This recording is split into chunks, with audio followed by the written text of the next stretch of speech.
In Islamic history, they make infidels pay jizya, which is extra tax, right? Yeah. So what's your take on that, firstly? It's not extra tax. Well, it's just a tax on infidels, isn't it? No, do you know what the jizya is? Yeah, Christians have to pay it, Jews have to pay it, other religions have to pay it. That's not that you're saying who should pay the jizya. You're not saying what the jizya is. What is the jizya? It's a tax.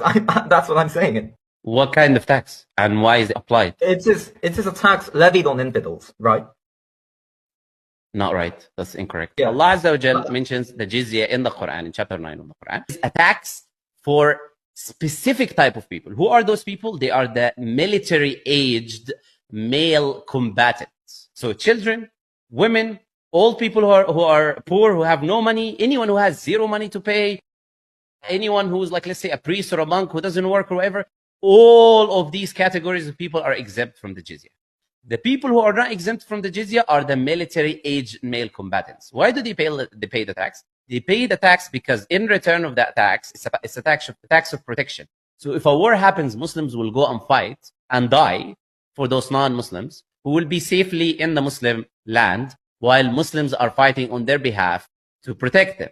Now, on the other hand, this tax, which is limited and it's specific, it doesn't increase or decrease based on how much money you have. On the other hand, Muslims have to pay something called the zakat, which is 2.5%. The jizya can be 1 dinar, 2 dinar, 3 dinar, 4, depending on the school of thought of the judge that is going to apply the jizya and the Islamic ruling, which is very, very small amount of money. Now, Muslims, on the other hand, have to pay 2.5% of their wealth yearly, and this 2.5% is dependent on your wealth. If you have a lot of money, it'll be 2.5%. It can be millions.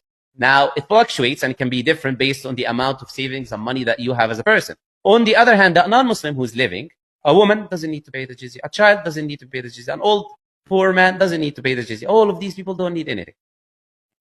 Now, on the other hand, the military-age combatant are going to pay, so they don't need to fight. But Muslims are going to pay 2.5% of their wealth. Not only that, they're going to fight also. So it's not only that they're paying 2.5% of zakah, which is going to the Baytul Mal, which is the house of money, the house of the state affairs to improve the state, which the non-Muslim who's living there is also benefiting from. The Muslims are not only paying that money, they're also fighting when war happens. So there is nothing more beautiful, I would say, than jizya.